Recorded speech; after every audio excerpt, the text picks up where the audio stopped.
We're going to talk about the Monroe County Office of Public Integrity. And here we have Miss Carrie Andrews. Hi. Hi there, how are you? I'm not too bad. Good. And what do you do? Sure. I'm the Assistant Democratic Leader for the Monroe County Legislature. I've been in the county legislature for, this is, let's see, my 6th year now. I serve not only as assistant, but I also serve on the Ways and Means Committee and am the ranking minority member of the Human Services Committee. I represent the 21st District, which is entirely within the city of Rochester. It's in the northeast portion, so it covers parts stemming from East Avenue at the south portion up to Clifford Avenue and Bausch and Lomb and Goodman Street, Culver Road, and some of Merchants. Do you have a website? I do have a website. It's carrieandrews.com. All right. This Monroe County Office of Public Integrity, what is it and why do you need it? The Monroe County Office of Public Integrity was a proposal that I put in a couple months ago now. At this point in time, I feel it's needed because we feel the public has lost some faith in its elected officials and in its public officials. And I think this is unfortunate because the vast majority of public officials and elected officials, I feel, are there to do 100% and give their best to represent the community and their constituents. And that most employees work very hard every day on behalf of the community. However, I feel that overall at this point in time, the public really has lost faith in its public servants. And so in an effort to restore that and to restore that trust in elected officials and in public officials, I feel that at this point in time, creating an Office of Public Integrity would be a step in the right direction. And so that's really why I introduced this proposal. Why is it needed? I mean, has there been incidents lately?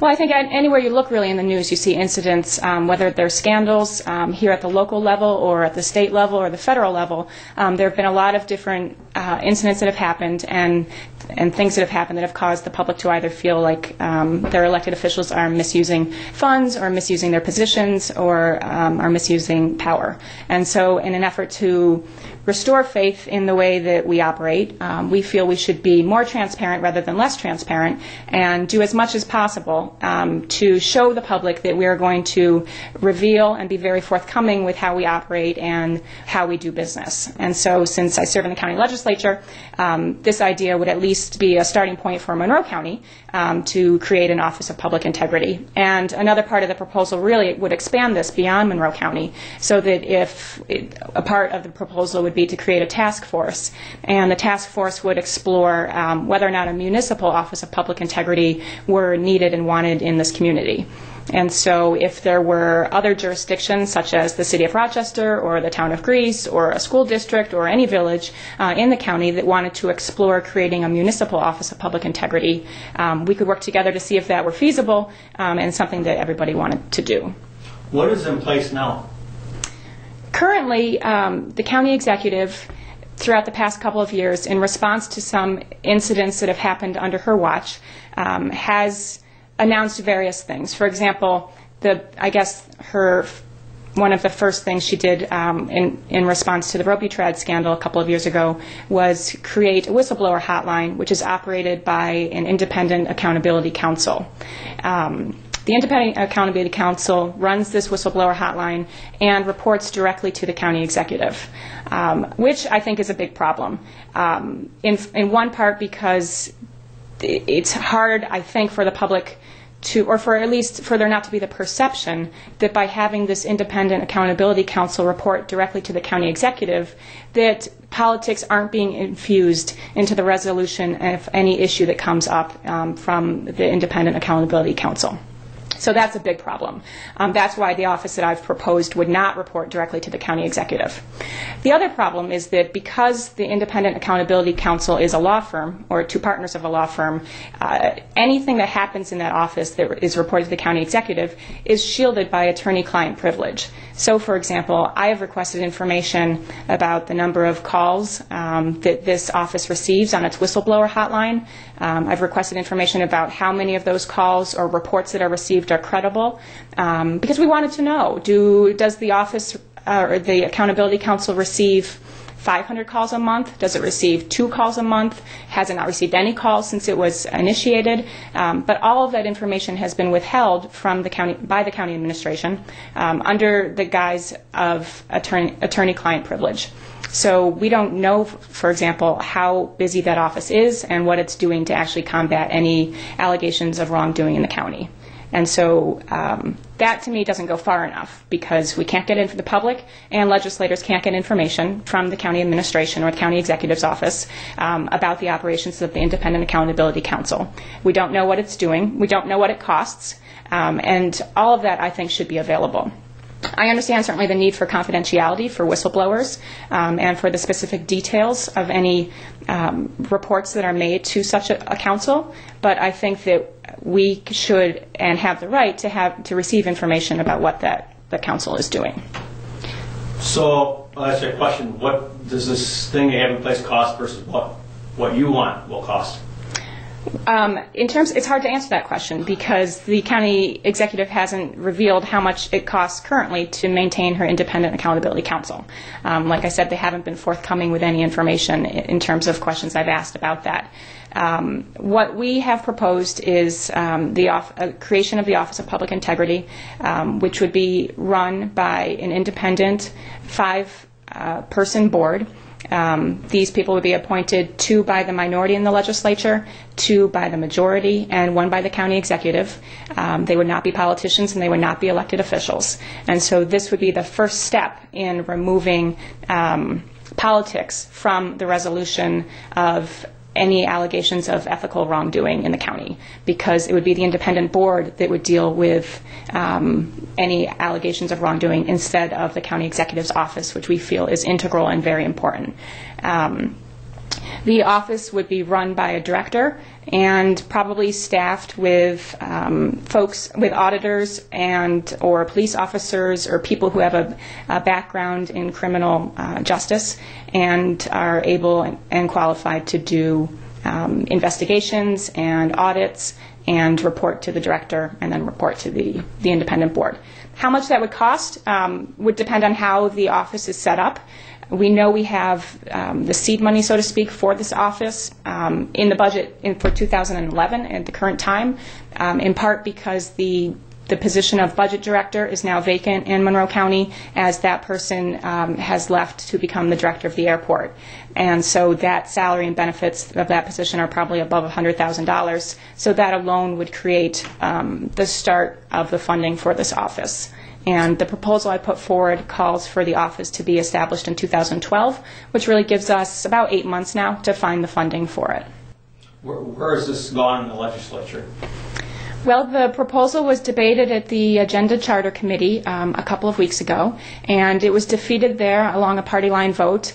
It's a small committee, so unfortunately 3 Republicans made the decision for the entire legislature to defeat this proposal. So at this point in time, it hasn't survived the committee process, which makes it unlikely that it would garner support at the full legislature level. However, I will continue to pursue it and possibly reintroduce it at a future point in time if I feel that we can garner support for it.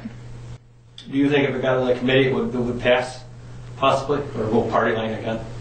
It's no secret, certainly, that most of the votes in the county legislature, when they're Democratic proposals, they are defeated along party line votes. I mean, it's a rare day when a Republican or 2 crosses over and votes with us on an issue. So I would be naive if I sat here and said that I thought that it had a good shot of passing the full legislature.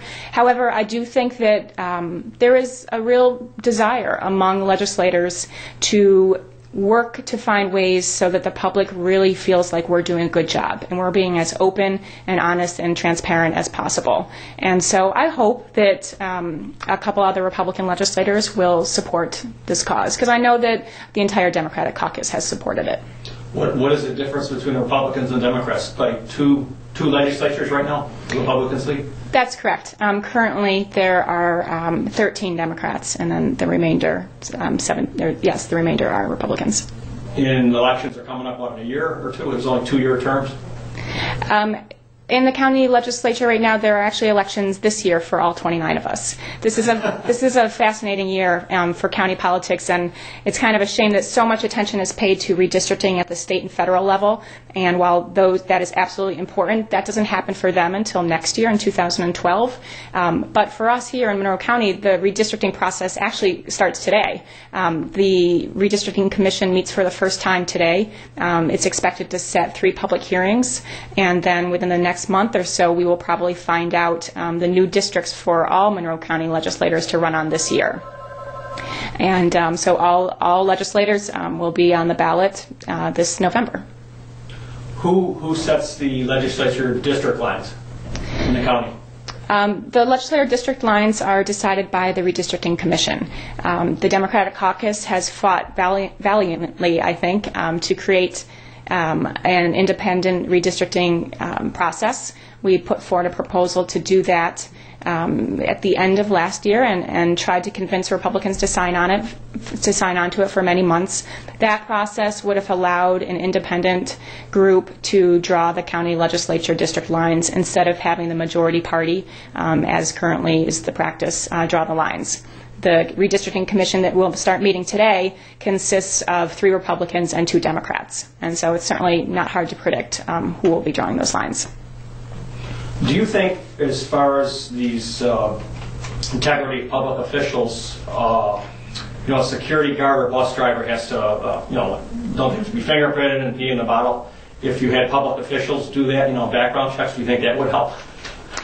Well, ultimately, I think one of the great things about this country is that anybody can run for office. I mean, I myself don't come from a political family. I did what was needed in order to get on the ballot and run for my position, and I appealed to the voters, and I was honored when they selected me to represent them.